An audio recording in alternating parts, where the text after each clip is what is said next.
भारत गौरव आचार्य श्री पुलक सागर जी गुरुदेव के प्रवचन और धार्मिक कार्यक्रम देखने एवं सुनने के लिए जिन शरणम मीडिया चैनल को अभी सब्सक्राइब करें और बेल आइकॉन पर क्लिक जरूर करें।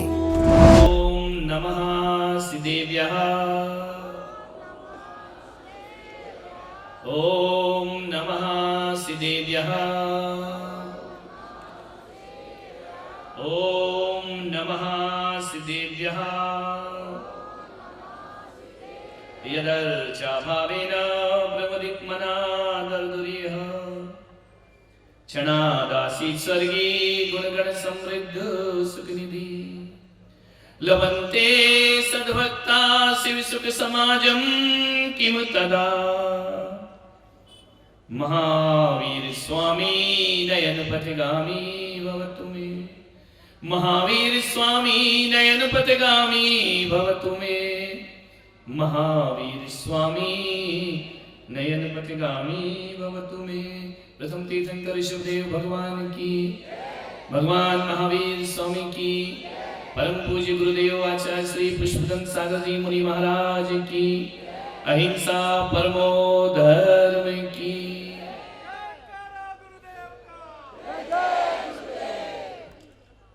प्यारी प्यारी का आत्मा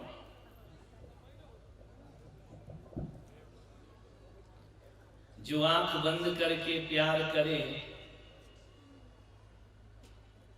वो प्रेमिका होती है। अम्मा बोल रही सही बात है, पुराने दिन याद आने लगा।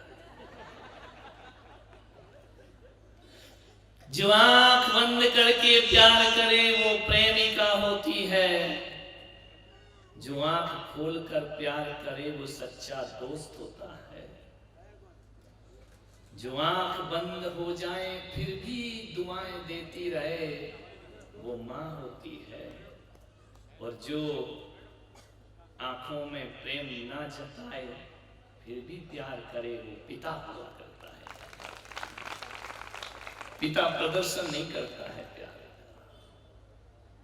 अभिव्यक्त नहीं कर सकता है प्यार को, लेकिन बच्चों से बहुत प्यार करता है। मान्यवर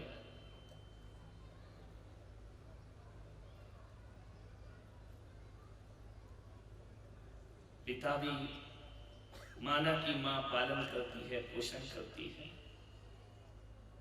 लेकिन उस पालन पोषण की व्यवस्था यदि कोई करता है तो एक पिता किया करता है। अपने लिए हल्के कपड़े पहनता है, औलाद को महंगे पहनाता है। अपने लिए हल्का मोबाइल रखता है, बच्चों को महंगा मोबाइल दिलाता है। जो अरमान पिता पूरे खुद के नहीं कर पाता वो अरमान औलाद के पूरे करता है। पिता भी कम नहीं है हमारी जिंदगी में, पिता की भी बहुत बड़ी भूमिका है।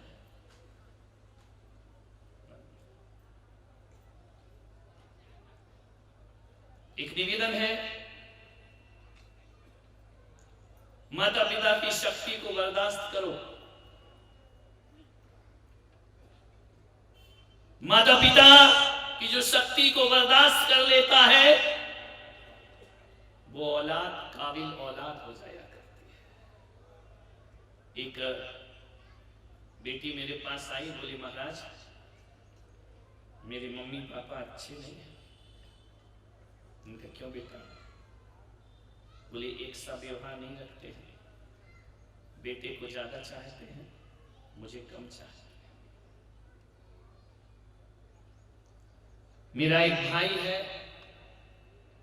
वह रात को 10 बजे भी लौटे तो कुछ नहीं बोलते हैं। और मैं जी स्कूल कॉलेज से 10 मिनट भी लेट हो जाऊं तो 10 फोन किया करते हैं। मेरा भाई कैसे भी कपड़े पहने मेरे मम्मी पापा रोक टोक नहीं करते हैं, लेकिन मैं थोड़े भी पहन लूं तो मम्मी डांटती, ऐसे कपड़े मत पहन, ऐसे वस्त्र मत पहन, ऐसा दोस्तों में मत घूम। मेरा भाई दोस्तों में घूमते रहता है और मैं सहेलियों में चली जाऊं तो मेरे मम्मी पापा को बर्दाश्त नहीं होता। महाराज ये लड़के लड़की में इतना भेद क्यों करते? मैं थोड़ी सी भी गलती करूं तो मुझे डांट पड़ती है, मुझ पर बंदिश है, मुझ पर बहुत सारे कानून है, भाई के लिए कुछ नहीं है। महाराज मेरे माँ बाप अच्छे थे, बेटियों को शिकायत रहती है, जिनके घर में भाई बहन दोनों होंगे ना, तो लड़कियां अक्सर कहती भैया को कुछ नहीं बोलती हो, मुझे सब कुछ बोलती है। मेरी मम्मी पापा अच्छे नहीं हैं। मैं बेटियों से निवेदन करता हूं कि माँ बाप यदि तुम पर बंदिश लगाते हैं, वो जितने माँ बाप बंदिश लगाते हैं समझना उतने अच्छे तुम्हारे माँ बाप हैं, ध्यान रखिए। वो जो लड़कियों को खुली छूट दिया करते हैं वो माँ बाप होने के लायक नहीं हुआ करते हैं। मैं ये नहीं कहूंगा कि लड़कियों को छूट मत दो, लेकिन इतनी मत दो कि मर्यादा की दहली को लांघने का वह पुरुषार्थ करने। एक नर होता है और एक नारी होती है। नर शब्द देखिए, न आगे मात्रा न पीछे मात्रा, न ऊपर मात्रा न नीचे मात्रा। नर माने ऐसे ही खड़ा है बिना पत्तों का पेड़। और नारी शब्द को जानते हो? ना के बाजू में डंडा है या नहीं है? नारी कैसे लिखते हो? ना के बाजू में डंडा और रा के बाजू में डंडा, ऊपर जाके मात्रा घूम जाती है। इसका मतलब होता है हे नारी, तेरे बाजू में डंडा है तो तेरे पास शक्ति भी है, तेरे पास ताकत भी है, तेरे पास बल भी है। और जब मात्रा री की ऊपर घूमती है, अपनी शक्ति का प्रदर्शन ऐसे मत करना, मर्यादा के घूंघट में रहना, तेरा जीवन सार्थक अपने आप हो जाएगा। मात्रा घूंघट बन जाती है, मर्यादा मत लांघो, मर्यादाओं का घूंघट निकाल के रहो। सबसे ज्यादा घूंघट कहाँ होता है? पूरे इंडिया में सबसे ज्यादा घूंघट राजस्थान में होता है, ध्यान रखना। अब नहीं होता, अब तो जमाना बदल गया। पहले इतना बड़ा होता था, दिखते नहीं थे कोई। सबसे ज्यादा घूंघट राजस्थान में होता है। मालूम है क्या है वो घूंघट?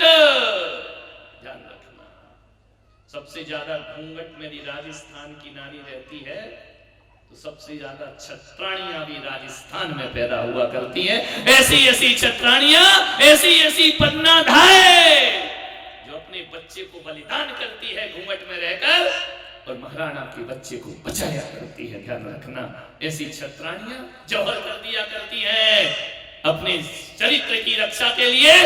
रानी पद्मिनी हजारों रानियां अग्नि कुंड में अपने को समर्पित कर दिया करती हैं। ध्यान रखना, ये गौरव पूरे हिंदुस्तान में यदि किसी को मिला है तो केवल राजस्थान को यह गौरव प्राप्त हुआ करता है। ध्यान रखना, ये वो छत्राणियां हैं जिन्होंने कुर्बान कर दिए अपने सुहाग, जिन्होंने कुर्बान कर दिए, बलिदान कर दिए देश और राष्ट्र के लिए अपनी औलाद को, लेकिन मर्यादा का उल्लंघन कभी नहीं किया।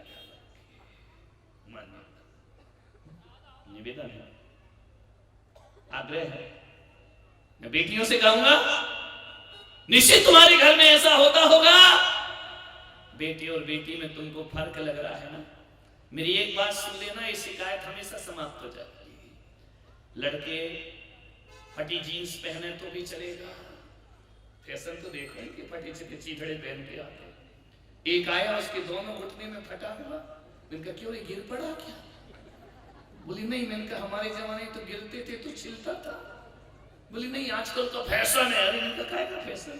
फैशन तो देखो इनके, ये आते हैं छोरे मेरे पास, ऐसे बाल कटाते हैं, देख लिया ना फिल्मों में इस हीरो के ऐसे बाल, अब मेरे भी वैसे ही होना चाहिए। अब फिल्मों की जिंदगी अलग है भाई, वो पैसा कमा रहे हैं, तुमको पैसा नहीं, तुमको इज्जत कमाना है, अच्छे से रहो अपनी जिंदगी में, प्रतिष्ठा कमाना है तुमको अपने। ऐसे ऐसे बाल एक मैंने देखा यही डूंगरपुर में, केसरिया वालों को कब तक लपेटेंगे, जाने दो। यही देखा, इधर बाल गायब, इधर बाल गायब, ये ऐसा। मैंने कहा यार ये क्या है? ऐसा लग रहा नेशनल हाईवे, आजू बाजू सर्विस रोड, बीच में फ्लाईओवर। ये कार्टून बनती है अपनी जिंदगी में, इसमें सुंदरता दिखाते हैं। विचार करिए, महिलाएं भी कोई कम थोड़ी है। महिलाओं को कहा गया है कि बाल बढ़ाओ नाखून कटाओ, क्या करती हैं? बोलो बोलो बोलो, नाखून बढ़ाओ बाल, यानी उल्टा ही करना है सब तुमको अपने जीवन में। हमारे यहाँ बड़े बड़े केस हुआ करते थे, केस संकल्प के प्रतीक हुआ करते हैं। द्रौपदी ने कहा जब तक इस अपमान का बदला नहीं लूंगी मैं अपने केसों को बांधूंगी। तुमने तो केस ही कटा ली, अब क्या खाक बांधोगी? ध्यान रखना, केस बढ़ाओ, लंबे बाल यदि कमर तक आते हैं ना, सौभाग्य के प्रतीक हुआ करते हैं। यदि बाल नहीं होंगे तो सौभाग्य की मांग कहां भरोगे? ध्यान रखिए। अब तो मांग भी चली गई, पर आदमी भी कह रहा है मांग भरने की ये सजा पा रहा हूं, मांग भरने की ये सजा पा रहा हूं, अपने घर में मांग मांग के खा रहा हूं। विचार करिए और भरो मांग बेटा, मांग मांग के खाओगे जिंदगी भर। उसके बाद भी वो ऋषभ बना लो कि एक और चाहिए।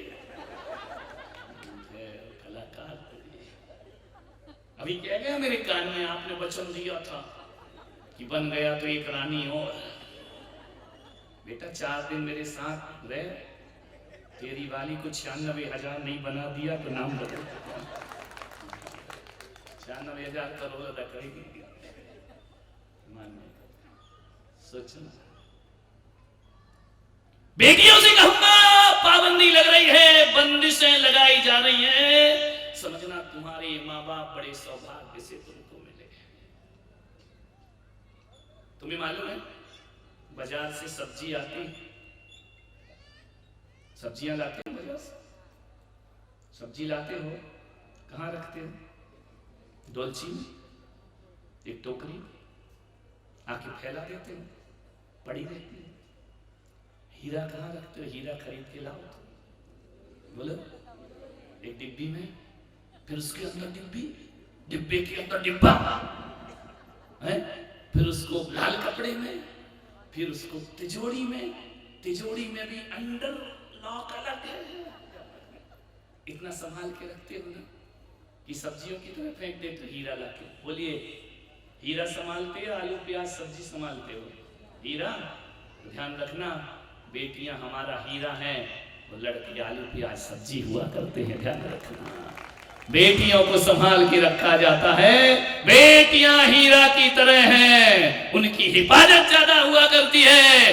अपने आप को आलू गोभी बैगन मत समझो, इनको पड़े रहने दो टोकरी में, तुम हीरा बन करके तिजोरी में बन। हीरे को संभाला जाता है, ध्यान रखना। इसलिए लड़की हीरा है क्योंकि वो 2 घर को अपनी चमक प्रदान किया करती है, एक पति के घर को भी रोशन करती है और पिता के घर को भी। और ये तो बाप से भी लाते खाते हैं, कौन बोला बीवी से भी खा रहे हैं आजकल।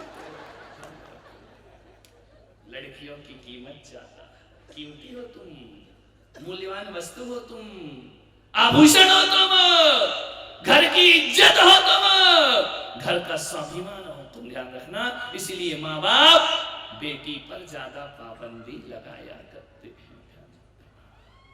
धन्यवाद। अपनी कीमत मत गिराओ,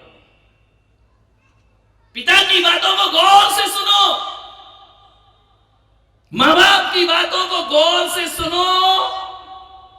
जो माँ बाप की बातों को गौर से सुनता है फिर उसे दुनिया में किसी की भी बातें सुनने का अवसर प्राप्त नहीं हुआ करता है। मान्यवर, पिता के सामने नजरें झुका के बात करोगे ना तो सारी दुनिया की नजरों में उठ जाओगे। ध्यान रखिए, राम पिता के सामने नजरें झुका के बात करते, दशरथ के सामने कभी नजर उठा के बात नहीं की। पुत्र 14 वर्ष का वनवास राम ने जोड़ा किया।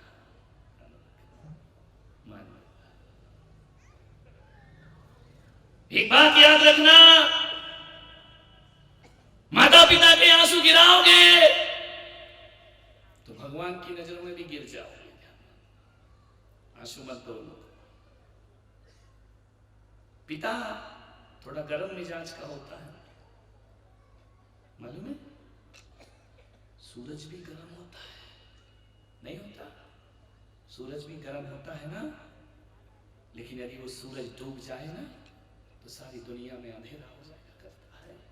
वो पिता भी सूरज की जगह भले गर्म हो, लेकिन हमारी जिंदगी से भी पिता का साया उठ जाए तो हमारी जिंदगी अंधेरों में चली जाया करती है। इसलिए आपसे निवेदन करता हूं, जितनी डॉक्टर के कहने पर कड़वी दवाई खाते हो ना, उतने माँ बाप की कड़वी बातें सुन लिया करो। डॉक्टर की कड़वी दवाई खा लो तो बीमारी दूर हो जाती है, और माँ बाप की कड़वी बातें सुन लो तो जीवन से बुराइयां हमेशा को दूर हो जाया करती हैं। कड़वी बातों को सुनो माँ बाप की, वो तुम्हारे हितैषी हैं, तुम्हारा अच्छा चाहते हैं।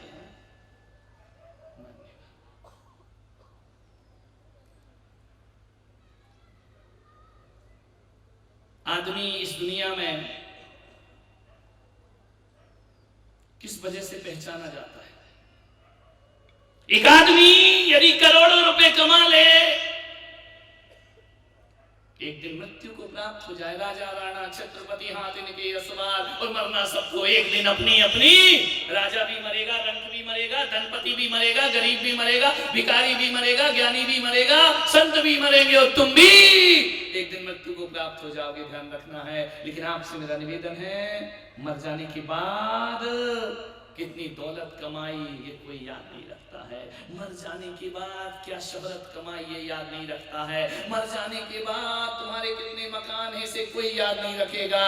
मर जाने के बाद यदि कोई याद रखता है तो आदमी के चरित्र, आदमी के व्यवहार को याद रखा जाता है। वह हमेशा स्मरण में रहता है। आदमी का व्यवहार बहुत अच्छा होना चाहिए। ध्यान रखिए, राम की दौलत को याद नहीं करते, राम के चरित्र को याद किया जाता है। ऋषभदेव की अयोध्या को याद नहीं किया जाता है, ऋषभदेव के स्वभाव और वैराग्य और उनकी साधना को याद किया जाता है। ये दुनिया मरने के बाद तुम्हारे नेचर को पसंद करती है। जाना क्या याद किया जाता है? एक बात बताओ, तुम एक घर में मेहमान बन के गए, बहुत सुंदर मकान, डूंगरपुर में तो बड़े सुंदर मकान चौड़े चौड़े, मैं आहार में जाके देखता हूं, बहुत सुंदर मकान, इतना सुंदर फर्नीचर, बहुत सुंदर पर्दे, बहुत सुंदर dining set, dressing table, sofa set, विदेशी टाइल लगी है घरों में तुम्हारे। बाथरूम देखो, इतने सुंदर तो मंदिर नहीं होंगे इतनी बाथरूम है तुम्हारे, बहुत सुंदर बना के रखते हो। महंगे महंगे टाइल, महंगे महंगे दरवाजे, एक महंगी कार खड़ी है, कीमती सामान है तुम्हारे घरों में, और कोई व्यक्ति आ जाए तुम्हारे घर में और तुम ढंग से बात ना करो, बेरुखी से बात करो, और वो मेहमान पूरे सामान को देख रहा है और तुमने ढंग से पानी भी नहीं पिलाया, तो एक बात बताओ, वो जब घर लौटेगा तो तुम्हारा फर्नीचर याद करेगा या तुम्हारा व्यवहार याद करेगा? ईमानदारी से बताइए। और एक व्यक्ति वो है जिसके पास अच्छा मकान नहीं है, साधारण मकान में रहता है, महंगा फर्नीचर भी नहीं है, साधारण से फर्नीचर में जिंदगी गुजारता है। एक वह व्यक्ति है जिसके पास नौकर चाकर नहीं है, साधारण सा कमरा है, और तुम जाओ तो इतनी मनुहार करता है, इतनी मनुहार करता है।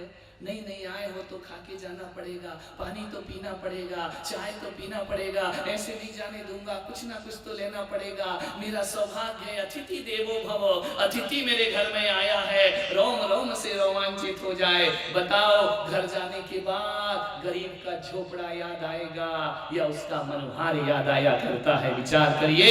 मैं आपसे निवेदन करता हूँ, ये महंगे मकान और महंगे फर्नीचर को दुनिया याद नहीं करती, तुम्हारे व्यवहार और तुम्हारे बोलचाल को दुनिया याद करती है। किसी के कितने, मैं जाता हूँ ना चौके में, कितने मनोहार से खिलाते, कितने प्यार से खिलाते हो। एक जगह मैं आहार को गया, लौट कर आया, उस आदमी ने कहा महाराज मकान कैसा लगा? अरे मैंने कहा मुझे क्या करना तेरे मकान से?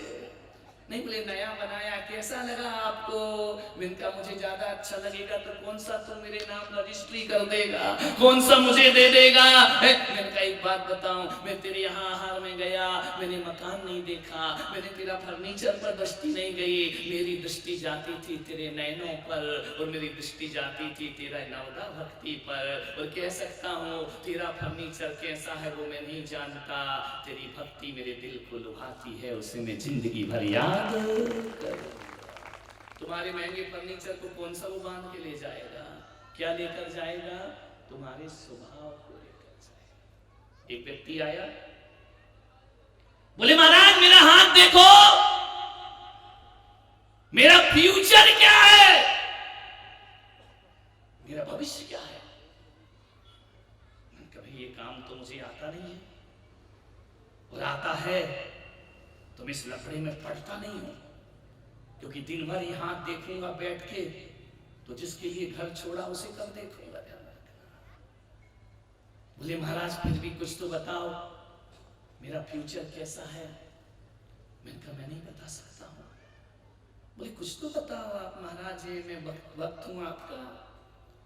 मैंने कहा एक बात याद रख, मुझे नहीं मालूम कि तेरी लकीरें क्या बोलती हैं, तेरी कुंडली क्या बोलती है, मुझे नहीं मालूम तेरा भविष्य क्या है, लेकिन मैं इतना जानता हूँ, और डूंगरपुर वालों आप भी सुन लो, किसका फ्यूचर कैसा है मैं नहीं बता सकता। वो कोई बताए तो उसे मूर्ख ही समझना कि मूर्ख बना रहा है तुमको। मैं हकीकत में बताता हूँ कि फ्यूचर अच्छा करना है तो फ्यूचर अच्छा करने से फ्यूचर अच्छा नहीं बनता। जिसका नेचर अच्छा होता है उसका फ्यूचर अच्छा होता है, और जिसका नेचर खराब होता है उसका फ्यूचर खराब होता है। मैंने कहा तू सारी चिंता फ्यूचर बदलने में मत लगा, सारी चिंता नेचर बदलने में लगा दे। नेचर अच्छा होगा तो फ्यूचर भी अच्छा होगा, और नेचर अच्छा नहीं होगा तो फ्यूचर भी अच्छा। फिर चाहे तू मंत्र कर, चाहे तंत्र कर, चाहे टोना कर या टोटका कर, नेचर अच्छा होगा तो फ्यूचर अच्छा होगा। ध्यान रखना। क्या बदलना है? नेचर। क्या बदलना है? नेचर जानते हो, आदतें अच्छी बनाओ, सारी दुनिया का प्यार पाओगे। ध्यान रखना। दुनिया पे राज करना कोई बड़ी बात नहीं है। मेरे महावीर कहते कि दुनिया पे राज करोगे एक दिन दुनिया तुम्हें भूल जाएगी। सम्राट सिकंदर को दुनिया भूल गई। ध्यान रखना, सिकंदर भूले जा सकते हैं। रावण ने पूरी दुनिया में राज किया, लोग उसे भूल गए। कंस ने दुनिया में राज किया, उसे लोग भूल गए। जो दुनिया पे राज करता है उसे दुनिया याद नहीं रखती, जो दिलों में राज करता है दुनिया उसे याद किया करती है। तो दिलों में राज करते हैं मेरे महावीर, दिलों में राज करते हैं। आज से अरबों खरबों वर्ष पहले तीर्थंकर ऋषभदेव हुए। ध्यान रखना, उन्हें दुनिया याद करती है? नहीं करती तो पानी सा पैसा काय को बहाते। ध्यान रखना, मान्यवर ऋषभदेव को दुनिया याद करती है। भरत भाई नाम का खड़े हो जाए जरा। तुम्हारा नाम क्या है? इतने शर्मा है, माइक दे। क्या नाम तुम्हारा? भरत नागदा। तुम्हारे पिताजी का नाम क्या था? प्यारचंद जी। प्यार में भी ऐसी औलाद हो जाती है। प्यारचंद जी का क्या नाम, उनके पिताजी का क्या नाम था? दीपचंद जी। भरत, प्यार, दीप। उसके पहले दीपचंद जी के पिताजी का नाम ज्योति, जोर जी। उनके पिताजी का नाम, थोड़ा और जोर लगा, अमरचंद जी के पिताजी का नाम।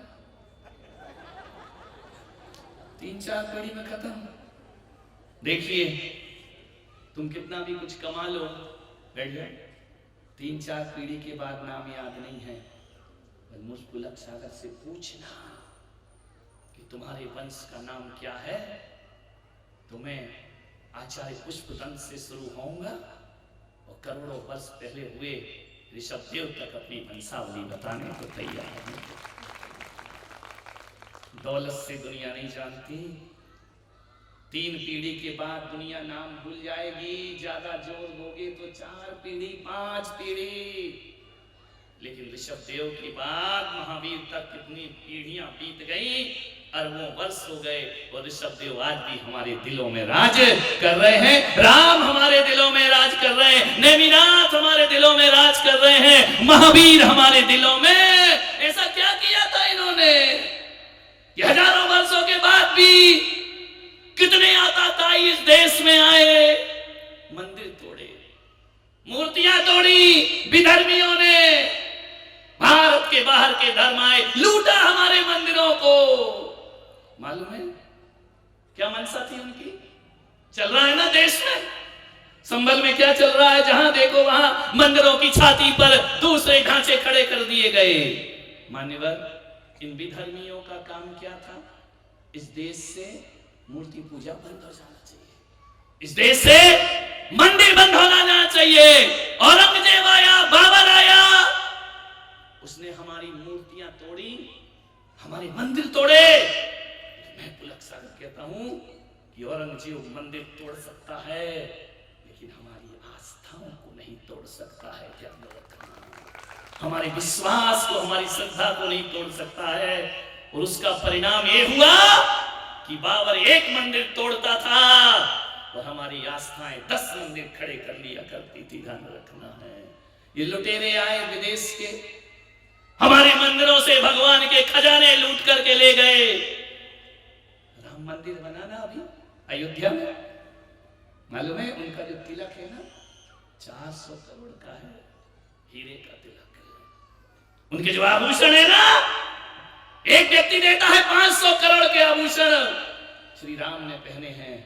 बताओ उन विधर्मियों को कि तुमने जितना लूटा ना मेहनत करके, उतना राम भक्त अकेला राम के ऊपर चढ़ा दिया करता है। ध्यान रखना, भारत की संस्कृति को कभी पीछे नहीं दिया करता है। विचार करिए, तुम जितना लूटोगे लूटो, तुम जिसे लूटने के लिए मेहनत करते रहे, हमारी समाज का एक व्यक्ति भगवान के मंदिरों को हीरा मोतियों से सजा दिया करता है। ये क्या है? ये आस्थाएं हैं। ध्यान रखना, आस्थाएं कभी नष्ट नहीं होती है। कितने लोग हमारी हस्तियों को मिटाने के लिए आए, खुद मिट गए, लेकिन भारत आज भी भारत बन करके खड़ा हुआ है। ध्यान रखना, मान्यवर, कुछ याद नहीं किया जाता, व्यवहार याद किया जाता है। एक आपसे निवेदन करूंगा, जो लोग बहुत सुंदर हैं, डूंगरपुर में तो मुझे सभी सुंदर दिखाई देते हैं, कितने खुश हो गए, क्या मजा आ गया महाराज, ऐसे महाराज पहली बार आए। सभी सुंदर, बच्चे भी सुंदर हैं, बड़े भी सुंदर हैं, बूढ़ों का तो क्या कहना, अध्यक्ष जी पगड़ी में और सुंदर लग रहे हैं। इनके घर आहार में गया तो मैंने गिलास कम देखा, इन्हें ज्यादा देखा। इनका जिसकी प्रतिमा इतनी सुंदर, वो कितना सुंदर होगा। ध्यान रखिए मान्यवर, जो सुंदर लोग हैं वो दिन में 5 बार आईना देखा करो। कितनी बार? दर्पण देखा करो। कितनी बार? बोलो, 5 बार। कहोगे यार, और महाराज माता भी तो कह रहे थे दर्पण मत देखो, और ये कह रहे हैं दर्पण देखो। देखो, तुम कौन सा मान जाओगे? नहीं होगा तो तुम इतने अपने आप को समझते हो कि दूसरों के कार के आईने में भी अपना चेहरा देख लेते हो। विचार कर, 5 बार आईना देखो। जो सुंदर लोग हैं उन्हें 5 बार दर्पण देखना चाहिए, और जो बदसूरत हैं, जो सुंदर नहीं है, उन्हें दिन में 20 बार आईना देखना चाहिए। आईना जरूर देखो। एक आईना तो है जो सच बोला करता है। ध्यान रखना, दुनिया थोड़ी सच बोलती। दर्पण, तुम टूट कर भी झूठ नहीं बोलते, और हम टूटने के डर से मुंह नहीं खोलते। दर्पण देखो, 20 बार दर्पण देखो। क्यों देखो? दर्पण में चेहरा नहीं, चरित्र देखा करो। तुम दर्पण में क्या देखती हो? जितना पागल आदमी आईने के सामने होता है, कभी देखना छिप के कोई आईना देख रहा हो ना, ऐसा मुंह बनाएगा, ऐसा मुंह बनाएगा, ऐसी आंखें करेगा, वैसी आंखें करेगा, नाक टेढ़ी करेगा, फिर जीभ निकालेगा, फिर ओंठ घुमाएगा, हेयर स्टाइल बदले। ये सब पागल लगता कि पागल हो गया कि आदमी? ध्यान रखना, अंदाज आईने में अपने देखता है वो, और ये भी देखता है कोई देखता ना हो। ध्यान रखना। वकील साहब, शायर मिर्जा गालिब डूंगरपुर के, रात को हमारी भैयावती में हमारे दिल बहलाते, लेकिन मैं कह सकता हूं कि वकील साहब ने एक संकल्प लिया है मेरे प्रवचन सुन के कि मैं पूरी कोशिश करूंगा कभी जिंदगी में गुस्सा नहीं करूं। ध्यान रखना, ये मैंने आपके प्रवचन से सीखा है। बस एक दो का ही जीवन बदल जाए तो जिंदगी सार्थक हो जाती है, हमारा बोलना सफल हो जाता है। तुम सोचते हो कि गरारे करने से गला सही होता है, तुम सुधर जाओ, मेरा गला अपने आप सही हो जाएगा।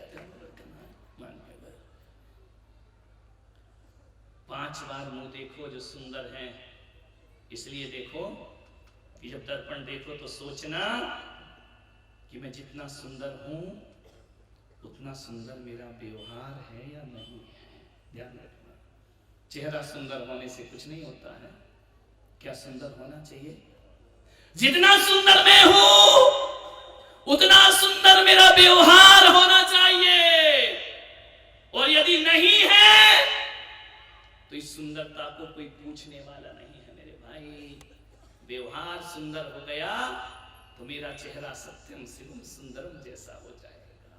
और जो बदसूरत लोग हैं वो इसलिए 20 बार देखें कि बेटा तेरे चेहरे से तो कोई आकर्षित होगा नहीं। ध्यान रखना, तेरी बदसूरती ऐसी है, तुझ पर कोई प्रभावित नहीं होगा, तुझे कोई अच्छा नहीं मानेगा, लेकिन तू अपना चरित्र इतना अच्छा बना ले कि लोग चेहरा भूल जाएं और चरित्र के प्रेम में बंधे चले जाएं। ध्यान रखना है, अपना व्यवहार इतना अच्छा बना ले।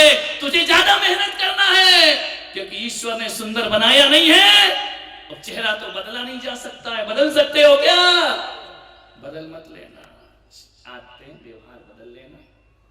लता मंगेशकर कोई बहुत खूबसूरत नहीं थी, लेकिन उसकी आवाज देश की आवाज बन जाया करती है।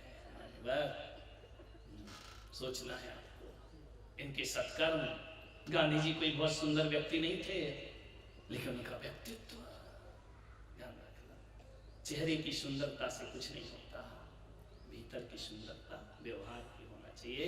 हमारी भाषा की सुंदरता होना चाहिए। चेहरा बदलना मुश्किल है, भाषा बदली जा सकती है, व्यवहार बदला जा सकता है। जो जो बदल सकते हैं। चेहरा कौन? चेहरा भगवान बना के बेचता है, लेकिन चेहरे पर भाव कैसे बनाना है इसमें भगवान का हाथ नहीं होता, इसमें अपना हाथ हुआ करता है। ध्यान रखना, खूबसूरत चेहरा ईश्वर ने बना दिया, लेकिन मुस्कुराहट तो तुम्हें ही लाना पड़ेगी ना। ध्यान रखना, इसमें ईश्वर क्या कर लेगा आपका? जीवन भगवान ने दे दिया, जीवन को किस तरीके से जीना ये तुम पर निर्भर किया करता है। भगवान का काम केवल भेजना है, देना है। जैन दर्शन तो ये भी नहीं मानता है, वह कहता है कुदरत ने जैसा बना दिया, अब आगे जो बनना है वो तुम्हारे हाथ में है। ध्यान रखना, चेहरा देना उसका काम, भाव बनाना हमारा काम। कैसे भाव बनाते हो? चेहरे पर द्वेष के, घृणा के या प्रसन्नता के? कोई लड़का है ऐसा यहाँ जिसकी शादी नहीं हुई वो अभी तक है? तो खड़ा हो जा, मैं करा। नहीं हुई बेटा? क्या नाम तुम्हारा? घबराओ नहीं, ताली बजाओ, हिम्मत दिखाई उसने। बाकी तो कई हैं जो हिम्मत ही नहीं कर पा रहे कहने की। तुम्हारी शादी नहीं हुई बेटा? कितने साल के? हुई नहीं या कर नहीं रहे? तुम्हारी शादी में करा दूं? पक्का बोलो। नहीं, तुम कहे को हाथ डाल? अरे तुम्हारा है, तुमने तुम्हारी हो गई तो उसकी तो और हो ही जाएगी। वो सोच रहा जब मेरे पापा की हो गई मैं तो उनसे अच्छा हूं। बेटा एक बात पूछूं, एक बहुत सुंदर लड़की है, बहुत खूबसूरत है, गोरी है, पैसे वाली है, पढ़ी लिखी है, शहर की है, उससे शादी कर लो। तुमसे छोटी भी पैसा ढेला खूब देगी, सुंदर है, लेकिन बोलती बहुत बुरा है, इतना रफ बोलती है। और एक लड़की मेरे पास है जो सांवली है, ज्यादा सुंदर नहीं है, पैसा ज्यादा नहीं है, लेकिन बोलती है तो ऐसा जैसे फूल झड़ते हो। पैसा कुछ नहीं लाएगी, किससे शादी करोगे? काली चलेगी, सांवली चलेगी? ताली बजाओ उस लड़के के लिए, बैठ जाओ का धन्यवाद, कोई शादी हो जाएगी। मान्यवर, सोचिए ये तुम किस गलत फहमी में जीते हो कि लड़के गोरी चमड़ी के पीछे भागते हैं? टूट गया ना भ्रम। किस गलत फहमी में जी रहे हो कि लड़के फैशन से अट्रैक्ट होते हैं? किस गलत फहमी में जी रहे हो कि लिपस्टिक लगाने से लड़के तुम पर आकर्षित होते हैं? ये देह की सुंदरता पे आकर्षित नहीं होते, ये रूपों पर आकर्षित नहीं होते। भरी सभा में युवा कह रहा है हल्का रंग चलेगा लेकिन व्यवहार अच्छा होना चाहिए, जिंदगी में अच्छा व्यवहार होना चाहिए। काय को माँ बाप का पैसा ही पोतने में लगा रही हो, बर्बाद कर रही हो? काय को ब्यूटी पार्लर में सत्यानाश कर रही हो पैसों का? ये तो कह रहा है ना कि सांवली होगी कैसी चाहिए? जो मेरे पिता को अपना पिता समझे, जो मेरी माँ को अपनी माँ समझे, जो मेरे घर में बंटवारा नहीं करे, मेरे नरक जैसे घर को भी जो स्वर्ग में बदल दे, ऐसी लड़की से मैं शादी करना चाहता हूँ। मान्यवर, ये भ्रम निकाल दो दिमाग से। कोई लड़के तुम्हारे पीछे नहीं, मैं सुंदर दिखूं, स्मार्ट दिखूं, बाल कटा लूं, नाखून बढ़ा लूं, कौन पीछे पड़ेगा तुम्हारे ध्यान? और बोलना तुम्हारा ढंग का ना हो। बोलिए, मैं पुलक सागर कहता हूं कि लिपस्टिक से ओंठ सुंदर नहीं होते। ओंठ कितने भी काले हों, कितने भी मोटे हों, बोलती मीठा होगी ना, उसके ओंठ दुनिया में सबसे ज्यादा सुंदर हुआ करते हैं। वाणी से ओंठ सुंदर होते हैं, चरित्र से जीवन सुंदर होता है। मान्यवर, आदमी का व्यवहार बहुत अच्छा होना चाहिए। 11 बज रहे हैं, बोलने बंद करें। क्या करें महाराज, तुम तो ऐसे पूछ रहे हो कि और खाओगे क्या? परोसना है तो परोस दो, नहीं तो जाने दो। ध्यान रखिए।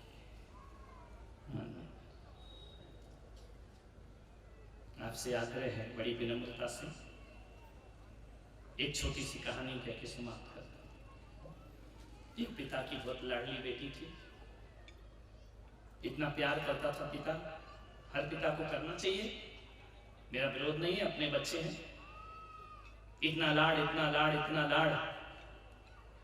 एक ही इकलौती बेटी और एक लड़का था उसका। बेटी की जो भी बात मन में आए, जुबान तक नहीं आती थी, बात पूरा कर देता था।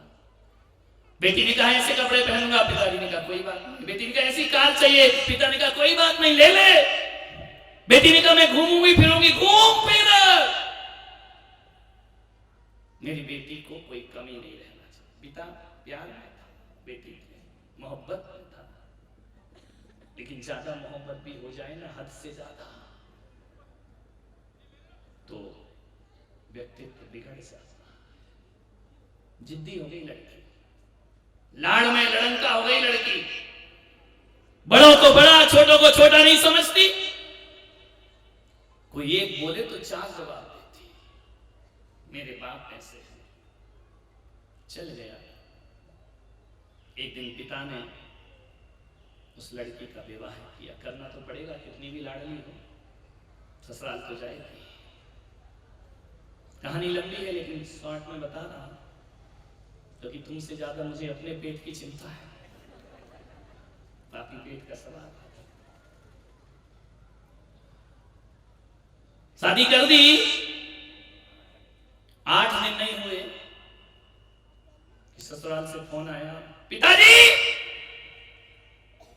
जिस कंडीशन में हो मुझे लेने आओ, मैं यहां बिल्कुल नहीं रह सकती हूं। बाप ने कहा यार 8 दिन हुए शादी को, 8 दिन में कह रही कि ससुराल में नहीं रहना है। उसका बेटा थोड़ा सा, वो बिल्कुल नहीं समझना, 8 दिन से जहर के घूंट पी रही हूं मैं, मुझे इस घर में नहीं रहना। आज हालात यही है तुम्हारे घरों के जन, चटमंगनी पटसादी झटकला, शिक्षाएं खत्म हो गई हैं। पिता लाचार था, गया पहली बार लेने आया बेटी को, किसी ने पूछे चाय को नहीं, पानी को नहीं, किसी ने ये नहीं कहा कि समझी जी आओ बैठो, शमशानी माहौल। उसने कहा यार बेटी सही कह रही है, घर अच्छा। समधन जी ने देखा, मुंह तिरछा करके निकल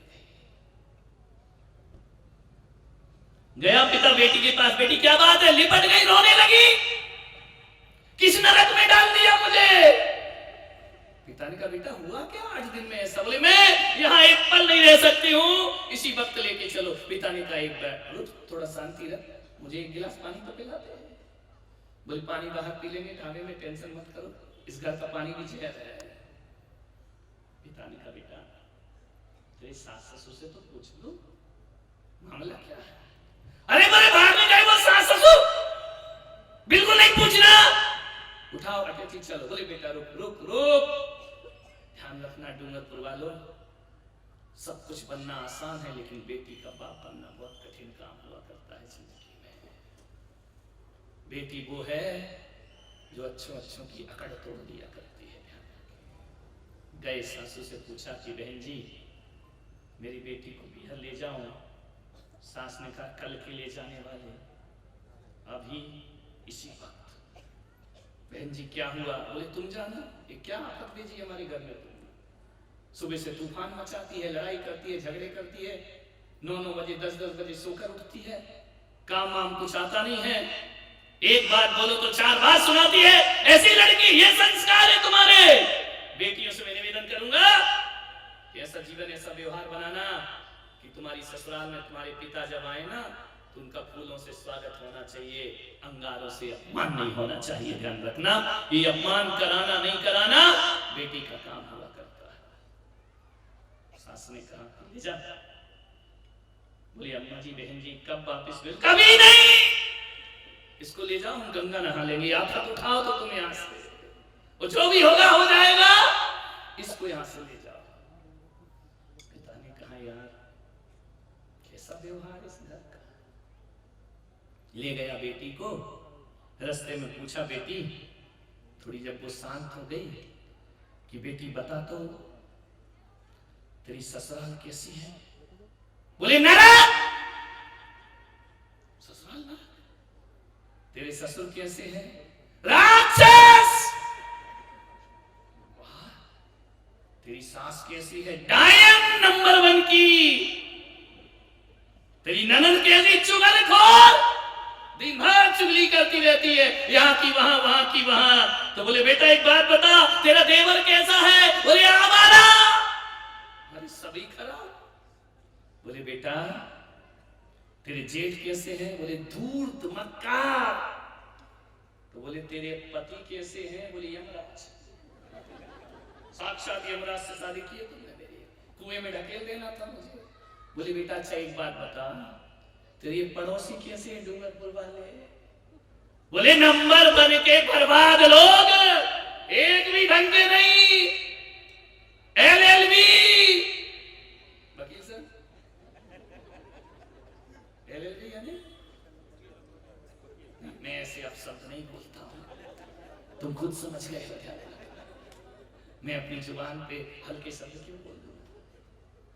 पिता ने कहा यार घर का एक व्यक्ति खराब होगा, 2 खराब होंगे, चलो घर खराब होगा, ये तो क्या पूरा मोहल्ला खराब है। पिता समझदार था, लड़की के बाप को बहुत समझदार होना चाहिए।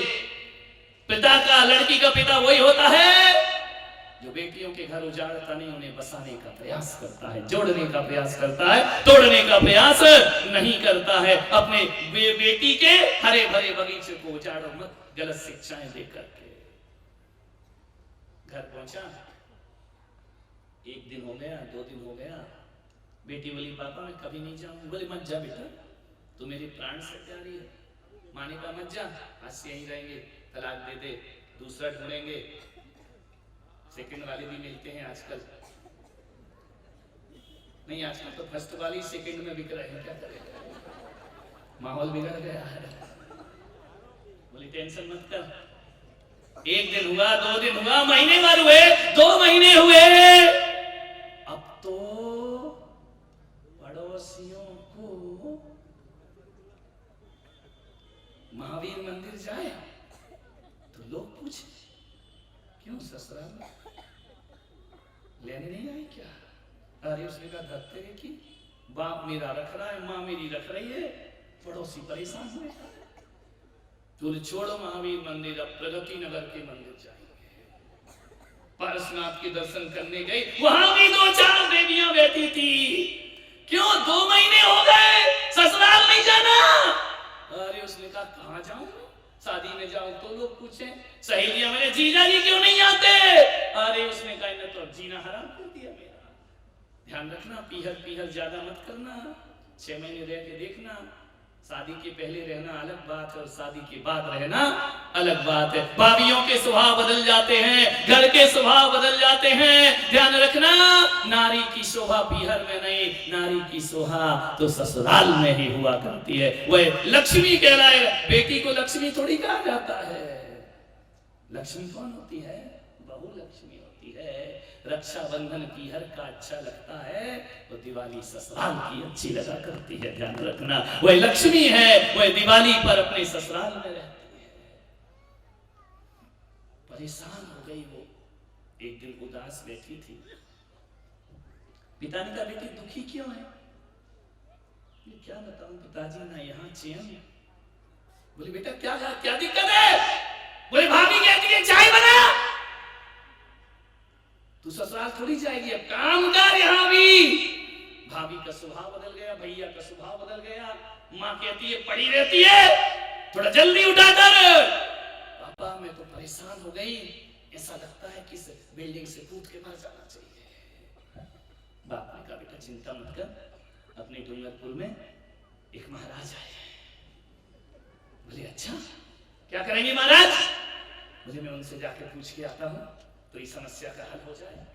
अरे बोले बाबा बैरागी, इनके ना आगे कोई ना पीछे कोई, ये क्या जाने क्या घर बसाएंगे। बोले अरे बड़ा मेला लग रहा है, चल तो। बाप आया, बोले तुम जाओ पिताजी मैं नहीं जाती। बाप आए, घर गए तो बोले बेटा तू ससुराल में राज करेगी, महाराज ने एक मंत्र दिया है लिख के मुझे। मंत्र दिया? बोले हाँ। कौन सा मंत्र? बोले नहीं मैं जपूंगा, तू साधना करेगी। क्या करेंगे पिताजी? बोले बेटा ये पूरी ससुराल तेरी मुट्ठी में आ जाए तो तू जाएगी? अरे बोले यही तो चाहती हूँ, ससुराल में चाहिए क्या कि सब मेरे आगे पीछे भाभी भाभी भाभी बहू बहू बहू, मेरा राज होना चाहिए, हुकूमत होना चाहिए, और मम्मी की कमर की चाबी मेरी कमर में आ जाना चाहिए। बस फिर तो ससुराल मजेदार है, कोई रोक टोक ना हो। बहू घूमने जाए तो ससुर पूछे ना, बहू पूछने कहाँ जा रही, कितने भी बजे आऊं कितने भी बजे जाऊं। बेटियां ये तो चाहती कोई हमसे पूछने वाला नहीं होना चाहिए। बोले बेटा ऐसा हो जाएगा। महाराज ने कहा है 1 महीने तू साधना कर ले, बस 1 महीने क्या करना है? बोले मैं यहाँ बैठ के मंत्र जपूंगा और तू ससुराल में बैठ के अपनी तपस्या करना। जाएगी? उसने सोचा यार यहाँ कौन सा चैन है पीहर में, चलो चलते हैं, चलो छोड़े आओ पिताजी। लेकिन एक बात याद रखना पिताजी, 1 महीने के बाद 1 दिन भी ज्यादा हो गया तो तूफान खड़ा कर दूंगी मैं। बोले तुझे जो करना है करना, साधना क्या करना है मुझे? बोले बेटा घर में कोई भी कुछ बोले छोटा या बड़ा जवाब नहीं देना, चुप रहना, गुस्सा नहीं करना। बोले ठीक है। चली गई। सास ने देखा आ गई, हमने कहा था ना समझे जी इसको मत भेजनी। बोली अम्मा जी थोड़ा समय तो दो, बच्ची है, बदल गई है। ये क्या बदलेगी? कोयला उतना उजरा सोमन सावन खाए, इक्का सुधरी की जिंदगी में नहीं सुधर सकती है। क्या हुआ? दूसरे दिन बहू उठी 6 बजे, किचन में पहुंच गई। सास ने कहा, देख बेटा अपनी लड़की से किचन में बर्तन की आवाज आ रही, कोई बिल्ली इल्ली घुसी है क्या? लड़की ने देखा, ओ अम्मा जी बिल्ली नहीं है। बोले क्यों? बोले घर की है। तो बोले 8 बजे उठने वाली 9 बजे 6 बजे क्या कर रही है? खटर खटर शुरू हुआ। चाय बनाई, जाके सास को कहा कि मम्मी जी चाय पी लो। सास ने ऊपर से नीचे तक देखा, ये मामला क्या है? ये तो 10 बजे उठती थी सो के। आ रही थी, एक गिलास गिर गया, फूट गया। ससुर ने कहा, अंधी है, दिखता नहीं है, ढंग से नहीं चलती है क्या? यही सीखा है तूने? गुस्सा तो इतना आया उसे कि गिलास फेंक के मार दूं इसको, लेकिन साधना कर रही थी। बोले बुढ़े 1 महीने की बात है, फिर इसका जवाब दूंगी मैं तुझे। 1 महीने, बस 1 महीने। उसके बाद ये गिलास जमीन पे नहीं इधर गिरेगा तो टकले। बोली पिताजी सॉरी, गलती हो गई, देख के चलूंगी आज से। ससुर ने देखा यहाँ ये बोई है या बदल गई है। उसने कहा, क्यों री बहू, तेरी कोई जुड़वा बहन भी है क्या? बोली नहीं पिताजी, मैं तो अपने पीहर में अकेली इकलौती हूँ। तो बोली ये क्या देख रहा हूँ मैं? बोले देखते जाओ, महीने भर बाद बताऊंगा तुम क्या देख रहे हो। ननद आगे, देवर भाभी भाभी भाभी, जिठानी बहू बहू बहू। अरे उसने कहा ये क्या हो रहा है? 15 दिन में घर का नक्शा बदल गया। 15 दिन के बाद सासू ने कहा, बेटा इधर आ, तू कितनी बदल गई है। बोले तू क्या जाने बुढ़िया, कितनी बदल गई, महीने भर बाद बताओ ना कौन बदला है। बोले देख बेटा, मैं बूढ़ी हो गई हूं, तू इतना अच्छा घर संभालती है, आज से घर की चाबी तू संभाला। मिल गया राजपाट, वर्ल्ड कप हाथ में आ गया। आज से बेटा धोबी का हिसाब तू करना, दूध वाले का हिसाब तू करना, सब्जी वाले का हिसाब तू करना, क्या बनाना क्या खिलाना सब तेरे हवाले है। ऐसी बहू हमको मिली है, दुनिया में किसी को प्राप्त नहीं हो सकती है। बहू ने कहा, बाहरे महाराज डूंगरपुर वाले 15 दिन में कर दिया मेरे घर हवाले। पूरा घर बदल गया, सोच बदल गई। ससुर जी बाजार जाते, गुलाब जामुन बर्फी मीठा लेकर आते। डूंगरपुर के ससुरो, खाली हाथ घर मत जाया करो, दुकान से कुछ रख के ले जाया करो, 250 ग्राम मीठा, ताकि बहू इंतजार करे। खाली हाथ गए, खाली हाथ आ गए, बहू कहती बूढ़ा ऐसे ही गया था, ऐसे ही। अरे मिठाई तो ले जाओ, तो बहू बार बार दरवाजे में आएगी, पापा जी आएंगे, मिठाई लाएंगे, पापा जी आएंगे। लेकिन तुम नहीं करते, भूल गए, पहले ऐसे ही होता था। सासुओं से भी निवेदन है, घूमने जाओ, सिकंदी जाओ, गिरनार जाओ, पीहर जाओ, कहीं भी जाओ, दुनिया का सामान लेकर आती हो, तुमको शॉपिंग करने की बहुत आदत है। आपसे निवेदन है, जब लौटो तो बहू के लिए कुछ ना कुछ लेकर जरूर आना। तुम तो ऐसी चली आती है चौधरन बन करके। बहू कहेगी हल्का है, कुछ बात नहीं है, कम से कम मेरी मम्मी ने मेरा ख्याल तो रखा हुआ, ध्यान रखना, बहू बेटी बन जाएगी तुम्हारी। लेकिन तुम ऐसी हो, लड़की के लिए तो लाती हो, पोते के लिए तो लाती हो, पति के लिए लाती हो, बहू को ठेंगा दिखाती हो। वो भी ऐसे करेगी तुम्हारे साथ। थोड़ा तुम्हें भी चेंज होना पड़ेगा। अकेली बहुओं की गलती नहीं है, बूढ़े भी कोई कम नहीं है, ध्यान रखना। बजा दो बहुओं ताली। हमारे ऊपर बोल रहे, इनको कौन बोलेगा? एक तरफ से ताली बजती है क्या?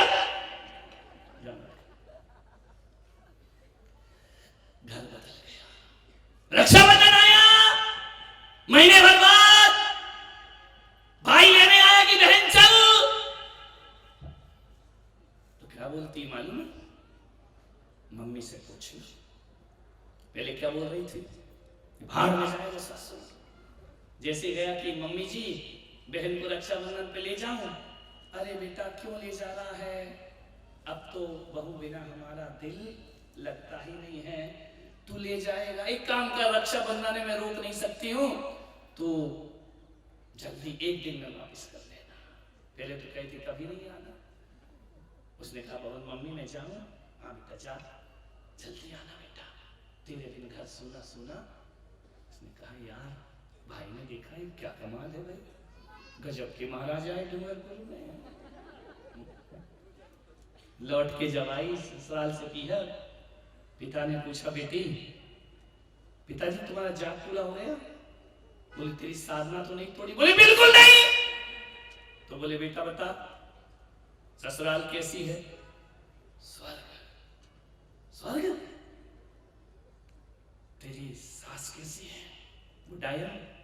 पिताजी देखो अच्छा बोलो भाई, सास है मेरी, तुम डायन बोल रहे हो? बोले बेटा तूने तो कहा था डायन नहीं। बोले इतनी अच्छी है, इतना प्यार मेरी माँ भी नहीं दे सकती है। और बोले वो राक्षस ससुर तेरा। बोले पिताजी अब बात बिगड़ जाएगी, राक्षस नहीं बोलना, तुमसे ज्यादा प्यार करते हैं। तुम बाजार से क्या लाए मेरे लिए? वो रोज मेरे लिए मीठा लेकर आते। अरे बोले वो तेरा आवारा देवर है। अरे आवारा नहीं है, वो लक्ष्मण जैसा देवर मैंने पाया है। वो बोले वो तेरा धूर्त जेठ, बोले बड़े भाई से ज्यादा प्यार करता है। और बोले बेटा तेरा पति वो यमराज है। बोले भला है बुरा है जैसा भी है, मेरा पति मेरा देवता है। इतना अच्छा पति मिला है। और बोले वो पड़ोसी। अरे बोले महाराज पिताजी घर वालों से ज्यादा सम्मान पड़ोसी किया करते हैं। तो बोले बेटा अब क्या करना है? बोले एक बात बताओ, तुम मंत्र कौन सा जप रहे थे? बोले मंत्र छोड़ बेटा, आज तेरा घर सुखी हुआ है ना, तो मेरे मंत्र जपने से नहीं, तेरे व्यवहार बदलने से तेरा घर सुखी हो गया। बाप ने बेटी को छाती से लगाया, शाबाश बेटा, आज तूने मेरी तपस्या सार्थक कर दी। आज तूने मुझे एक अच्छी बेटी के बाप बनने का सौभाग्य प्रदान कर दिया। मान्यवर बाप की आंखें भर आई, बेटी ऐसी ही रहे, मैं भी सुखी रहूंगा। और बेटी दुखी रहे तो बाप कैसे सुखी रह सकता है? अपना व्यवहार बदल। वही मैं आपसे कह रहा हूं डूंगरपुर वालों, 11:15 बज गए। यही कह रहा हूं कुछ मत बदलो। ससुराल बदलने से जीवन सुखी नहीं होता है, आदतें बदलने से जीवन सुखी होता है। स्कूल बदलने से कोई अगली क्लास नहीं मिलती है, दिमाग से पढ़ने से अगली क्लास मिला करती है। ध्यान रखिए, मैं आपसे कह रहा हूं महिलाएं बहुत मैचिंग करती है ना, हर चीज मैचिंग। जैसी साड़ी वैसा ब्लाउज, वैसे ही दुपट्टा, वैसे ही रुमाल, वैसे ही साड़ी, वैसे ही क्रीम, वैसे ही पाउडर, वैसे ही पुताई। मैं आपसे कह रहा हूं करो, मैं मना नहीं करता हूं, करो। ग्रस्त हो, ये नहीं करोगे तो क्या साधुइयां करेंगी? तुम्हें करना है, ध्यान रखना। लेकिन आपसे कह रहा हूं जिस तरह से कपड़ों की मैचिंग करती हो ना, असीख निवेदन मेरा स्वीकार करना, कपड़ों की मैचिंग से जीवन सुखी नहीं होगा। मन मैचिंग करना शुरू कर लीजिए, तुम्हारा जीवन सुखी हो जाएगा। अपना मन ऐसा बनाओ ससुर से भी मैच कर जाए, अपना मन ऐसा बनाओ पति से भी मैच कर जाए, अपना मन ऐसा बनाओ सास से भी मैच कर जाए। अरे नारी का जीवन तो बहती गंगा की धार होना चाहिए कि पानी रे पानी तेरा रंग कैसा, जिसमें मिला दो उस जैसा, इतना स्वभाव बना लो। ये जो नरक वाली ससुराल है, इसे स्वर्ग बनने में ज्यादा देर नहीं लगेगी। मान्यवर मैं अपनी बात समेटता हूँ, बोलूंगा तो बहुत लंबा है, लोग भी जाने लगे हैं, वो मेरा भी मन हो रहा है अब जाने का। आप सबने ज्ञान गंगा को जो सफल बनाया है, जवानी के ज्ञान से सूझे लोका लोक, सोवाणी मस्तक धरो सदा देत हो दो, हे जिनवाणी भारती तो ही जपो दिन रैन, जो तेरा शरणागत है सो पावे सुख चैन। 9 बार नमोकार। जिन्हें नमोकार नहीं आता अपने भगवान का नाम ले।